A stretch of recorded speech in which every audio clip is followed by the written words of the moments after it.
of linear programming model that we're going to cover in Module 3, which is the network model. And in the network model, there are 3 different types of network models. We have the transportation, we have the assignment model, and we have the transshipment model. All right? So how do we go about setting up the transportation model? And we're going to cover this in the next 13 minutes very quickly without spending so much time. And I think it's also straightforward. It's not complicated. What we do with the transportation model, we set it up in a way that we have the demand requirements right here, and we have the capacity. Also could be stock on hand right here. So we know what we have stock on hand in this warehouse, and this warehouse, and this warehouse. And we know this is from, and these are the distributors. This is to destination. Okay? From source to destination. Perfect. Usually, the way we handle these kind of solutions is we have some sort of a distribution planner who sits in an office and try to figure out how can I distribute this stock across these destinations or these distributors at least shipping costs possible. So we're trying to minimize what? We're trying to minimize cost. And what we have here in this grid is usually the freight costs. Okay? We have the freight cost. We have the stock on hand in these locations. And we know what the demand requirement is for these destinations. In Atlanta, they want 8,000. They don't care what it comes from, but they just want 8,000. But we know the freight cost from Minnesota to Atlanta is $0.6, $0.36 per unit, $0.65 per unit. If you want to do it, just by visually looking at this, you would think you will come up with the optimal solution, but unfortunately, that's not the case. The best way to do it is using solver capabilities. And the way you do this is truly just copy this information down as you see it, just like this. From here all the way to here. And you stop right here at the end of the grid. And you can just copy it and paste it here. The only thing you add or you subtract or you change in your model is this, stock on hand, or sent, and received, which is basically, I don't have to name it in that fashion. I can just say requirement and stock on hand. I add only few formulas to my model, very few formulas. All I do is I do equal sum, and then I have to take these off, okay, because these are going to be quantities. They're not going to be values. So what I'm copying basically is I'm copying the grid as is without the values inside of it. And I'm just adding formulas equal sum, and I'm just going to drag it down. In fact, I'm going to drag it down all the way. And then here, equal sum of this section, I'm going to drag it all the way here. Okay?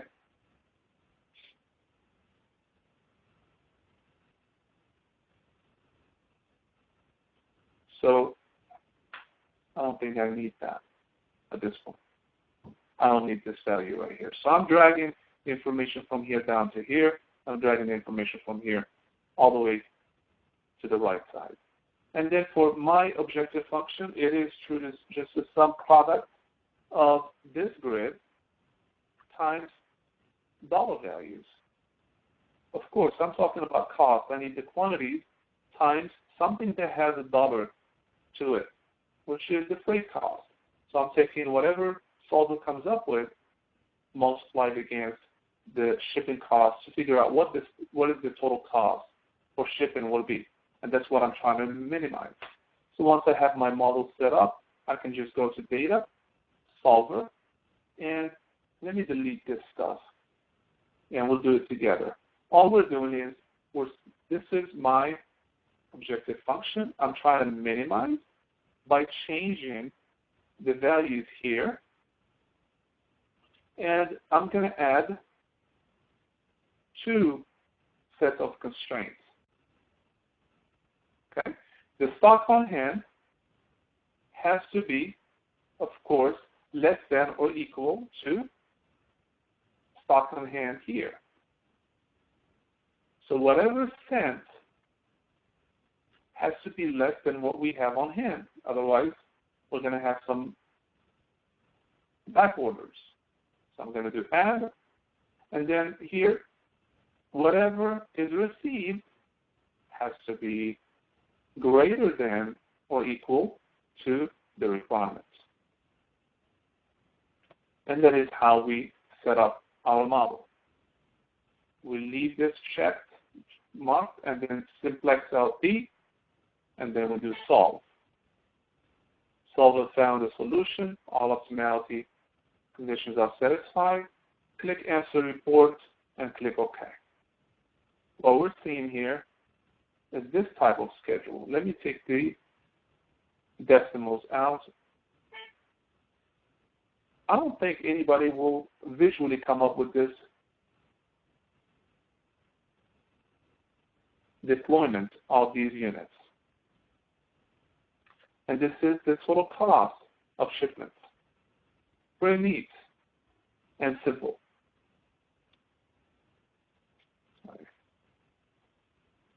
$13,830 to ship these quantities from these sources to these destinations, meeting these demand requirements and making sure we're staying below the stock on hand. That is the concept of transportation model. Any questions? Is there any sound? Can you hear me?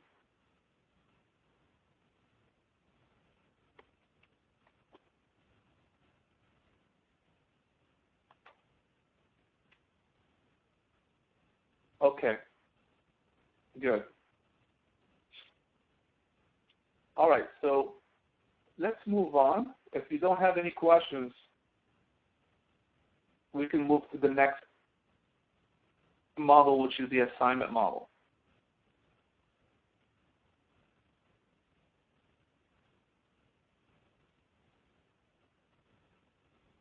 Are we okay with that?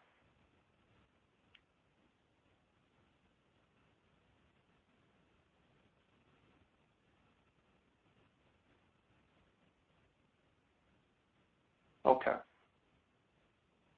When we look at the assignment model, which is this one here,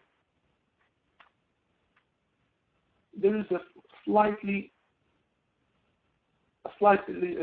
difference between the transportation and the assignment model. Assignment model is just a special case of the transportation model. Reason why? Because this case here, what we have is one-to-one relationship. This is the assignment model. So if we're talking from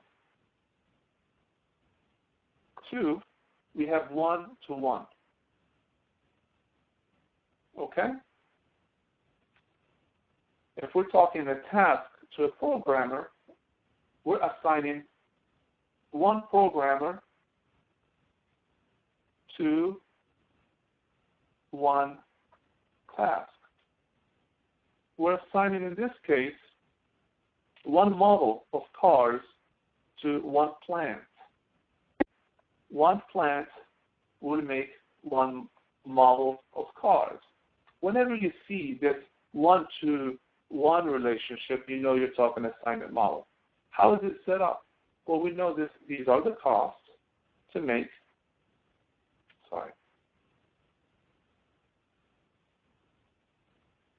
and these are in millions.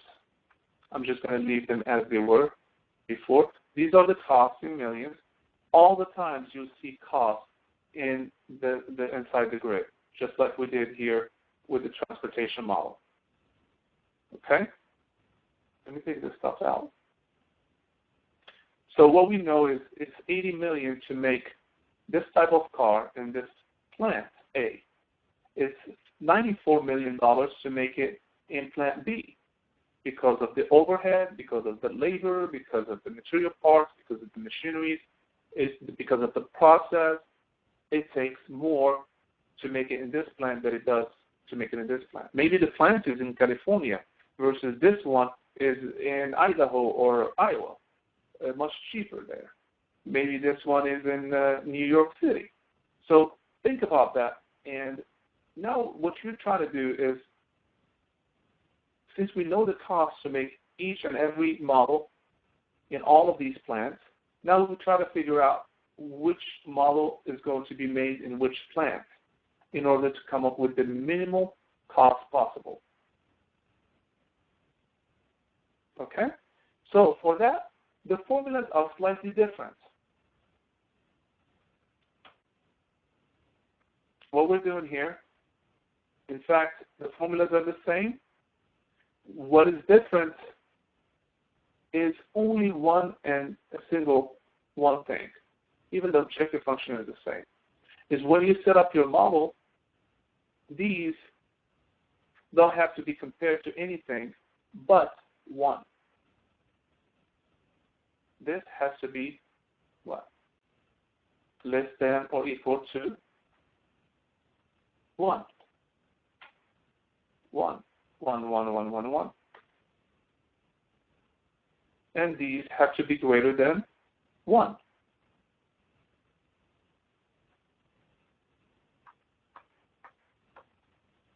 So these have to be greater than or equal to 1.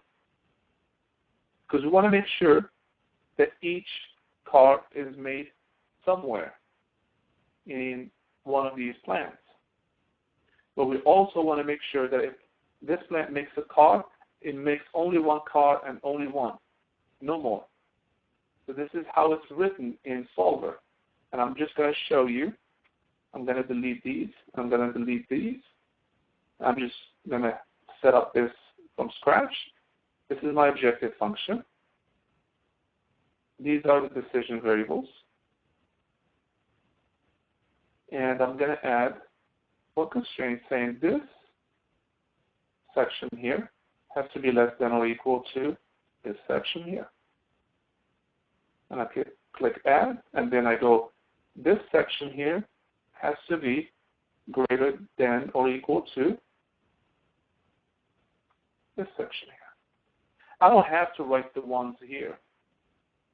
I can just write one right here. And that should be enough. But if I want to do it in this fashion, that's also fine. And I do OK. I need to take this out. OK. And then everything is set up right, and then I just solve. That's it. Click Answer Report, and click OK. This is the assignment. I didn't click OK, so that's why you don't see the values at the end. I can do it again very quick. Solve. Okay? And you could see it shows plant F to make compact cars.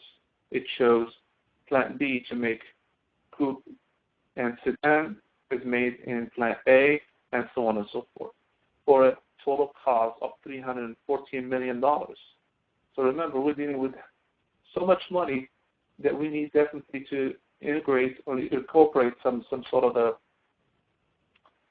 optimality or optimization software. Any questions about assignment model? This is exactly how you set up the program to task,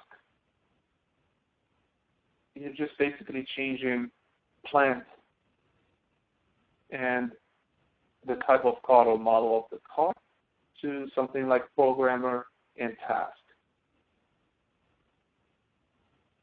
The diagram is pretty simple as well. What you do is you're just going to put I can put it like this. I put the shapes, and that's a good question. Thank you for asking that. I can put a shape like this and put A, and I can make it nice and clean, or I can change the font for this, make it maybe, all right. And now I can just copy this.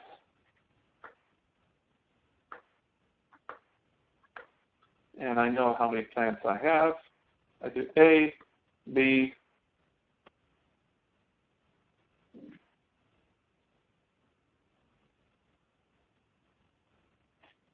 C, and so on and so forth. Okay? Let me do this. B, E, and then the last one. I just copy that, and then I paste it over. And I changed this very quick.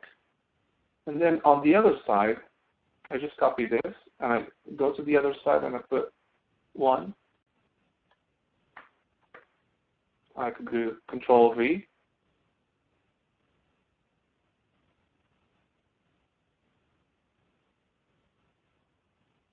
Okay, you get the idea?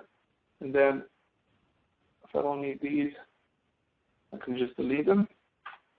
1, 2, 3, 4, 5, 6. I'm just going to change these to 2, 3, according to the title. So you might have to say for the exercise, you have a module 3, you might have to say programmer 1, programmer 2, right? And then here, task 1, task 2, and so on and so forth, all the way down. So I'm just going to put it back what it was. And here, all you have to do is just look at the grid and start putting the arrows. All I'm going to do is I'm going to go to the arrows, and I'm going to use from A, it's going to go to 3. A to 3. Right? From B to 2. It's going to go from B to 2. And all the way down. As you know, assignment is going to have one arrow from one node to the next node. That's it. You're not going to have multiple arrows going from A to 1 and 2 and 3. As you know, we talked about it.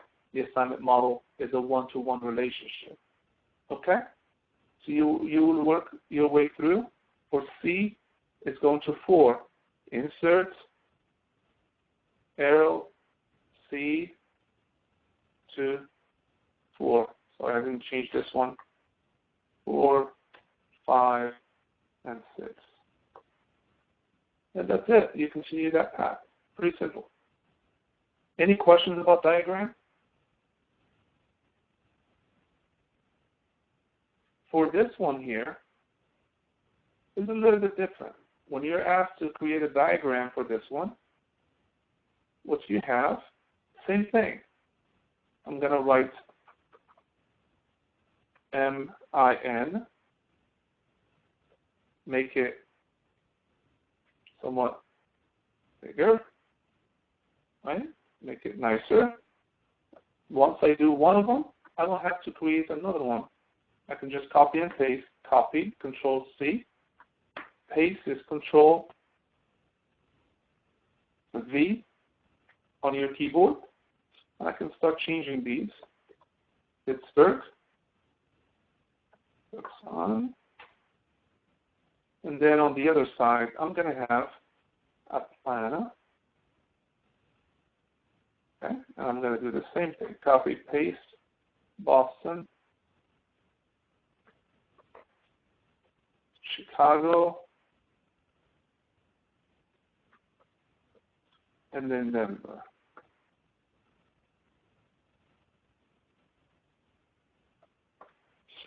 And the way I will do this a little bit differently, I will put an arrow coming in. What we're saying with this arrow is this is what we had initially. We had 10,000.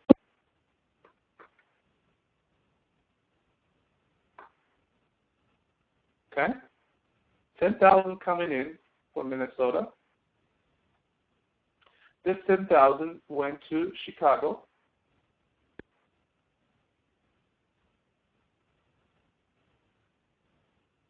And I'm going to write, and then I'm going to do an arrow here, out, and then I'm going to do insert.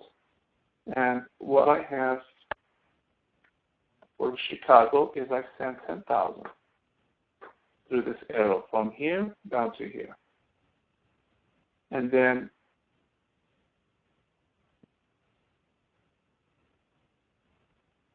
right here is 10,000 received. 10,000 is received right here. If I'm doing Pittsburgh, well, I will do Pittsburgh in this case. I know 15,000 came in or on hand.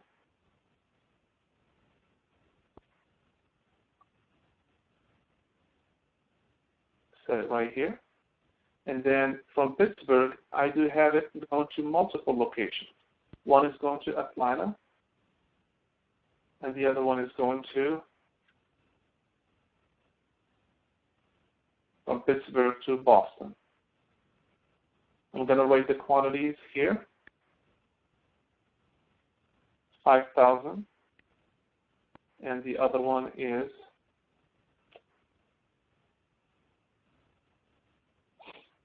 10,000.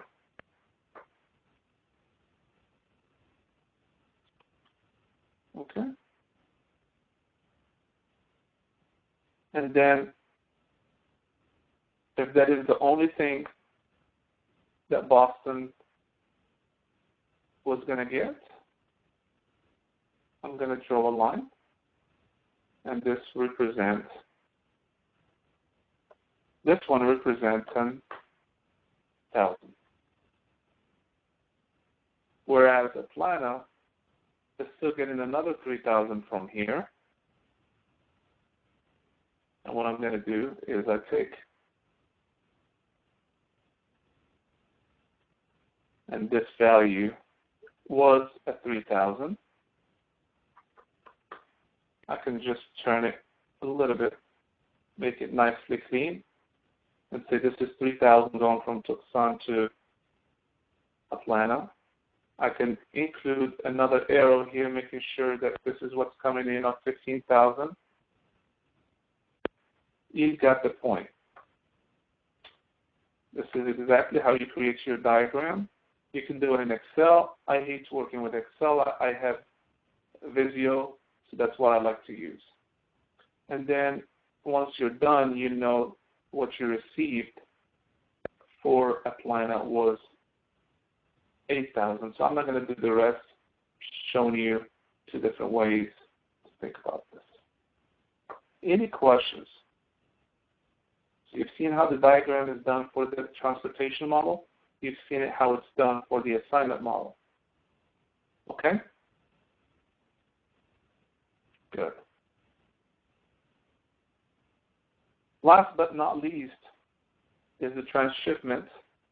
And the transshipment is also set up not so much different from what you've seen already.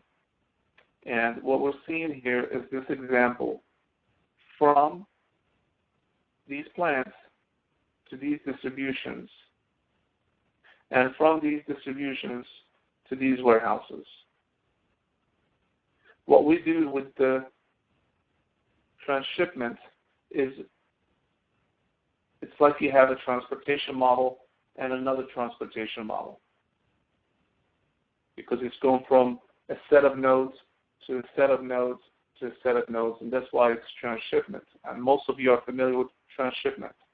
So the key is, rather than having from and from to, we do slight change. And the reason why we do it in this fashion, just because if you add another distribution center in the future, let's say your company decides to add a third P&L or third-party logistics. In that case, all you do is just insert another column, and you don't have to change your model so much, and you can just do distribution 3, right? That is why it's set up that fashion, and it also makes sense. It's much cleaner that way. So you know from plant 1, so the way you think about this, you can build a network flow model to make things look easier for you. P1, you have P1, then you have P2 and P3. There's your P2, there's your P3, and then you have your distribution center 1, and you have your distribution center 2. And then afterwards, what you have is 5 warehouses. And of course, they're set up in this fashion. What transshipment model try to find is what is the least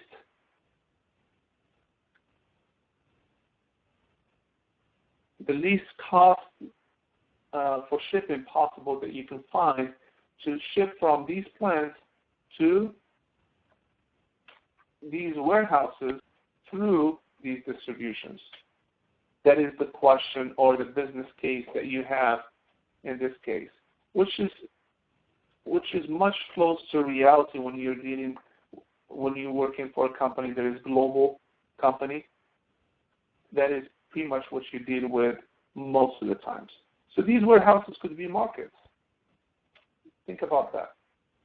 These warehouses that I'm writing could be, this is England, this is France, this is India.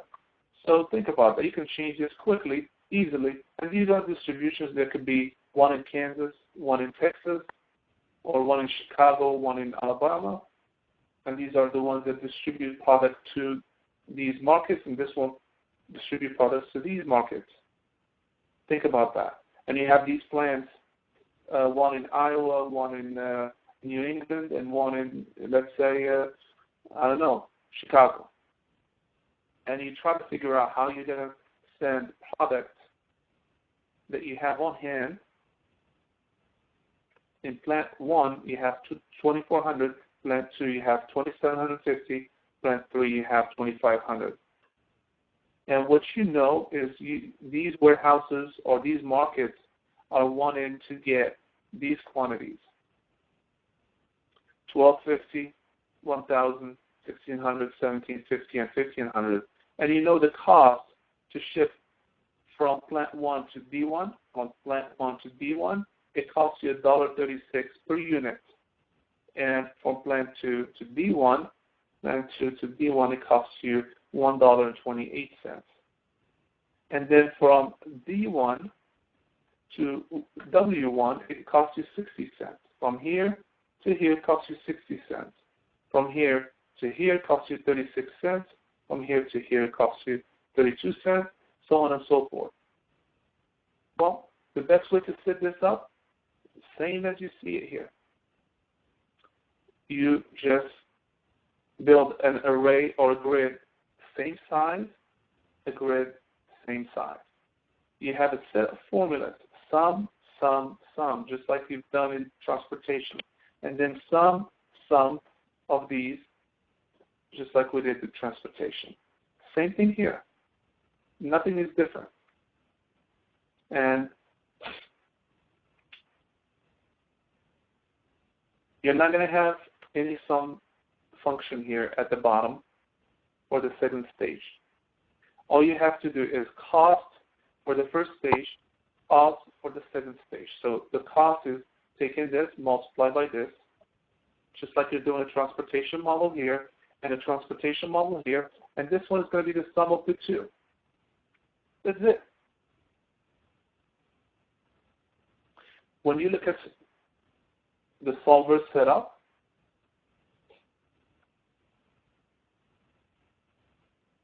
what we have here is these received have to be greater than or equal to the requirements. That is the number one constraint. The second constraint is the ones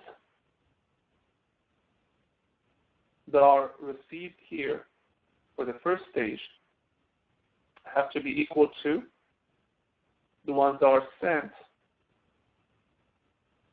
from distributions on the second stage. So whatever you received on the distributions, whatever received with the arrows here are going to leave the distributions here.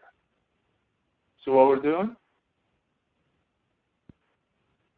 whatever we have on stock is what's going to leave the stock and no more.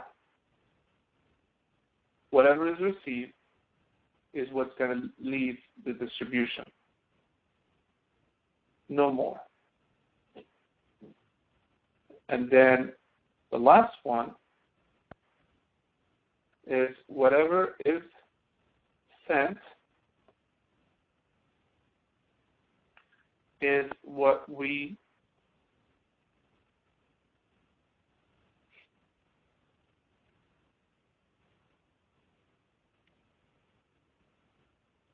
have on hand. Okay, exactly what we talked about. So we're not sending more than what's required or less than what's required. We're not sending more than what we have on hand. And the other constraint that we add here, different from the transportation model, is whatever comes to the distribution is equal going out of the distribution. Does that make sense? The idea is once you have a model set up, you can just copy the same exact setup to any transshipment model. You can make some, slight tweaks, but all of them are going to look similar. So just take one of the existing setups and just copy it over, and just make adjustments by adding more warehouses or adding more markets, changing the names. All of these things you can do on by hand, and once you're done, you just run the model the same way and set up your constraints exact same, no variations. So in this case, we're just going to run and see what comes out.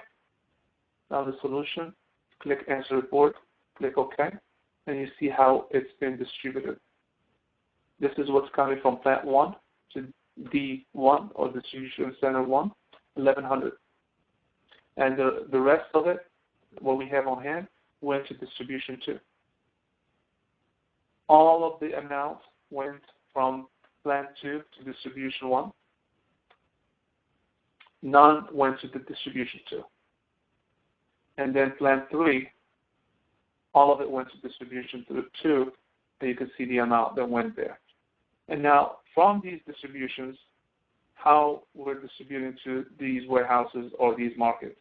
Well, we're sending to Warehouse 1, we're sending 1,250. That is exactly what they asked for. We're sending them 1,000 for Warehouse 2. That's exactly what they're asking for.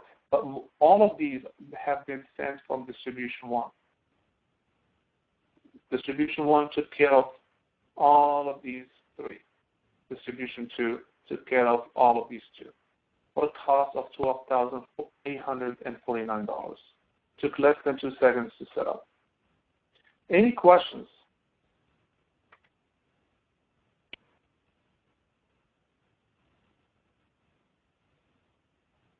Any questions? All right. Well, I think this, hopefully this is good enough for you guys. If you have any other questions, maybe you can ask quickly here or use the general discussion forum. And I hope this helped clarify a lot of the questions and maybe some of the confusions that you might have. We will have this video recording hopefully on the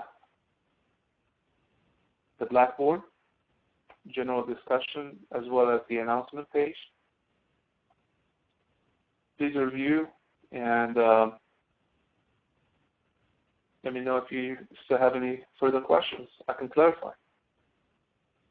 With that, I wish you best of luck with the midterm, and keep up the great work you've been doing. This is a great. This is not just a great exercise, but this is a good course for you. I'm sure you'll find it beneficial and with so much adds-on value to your career. And best of luck.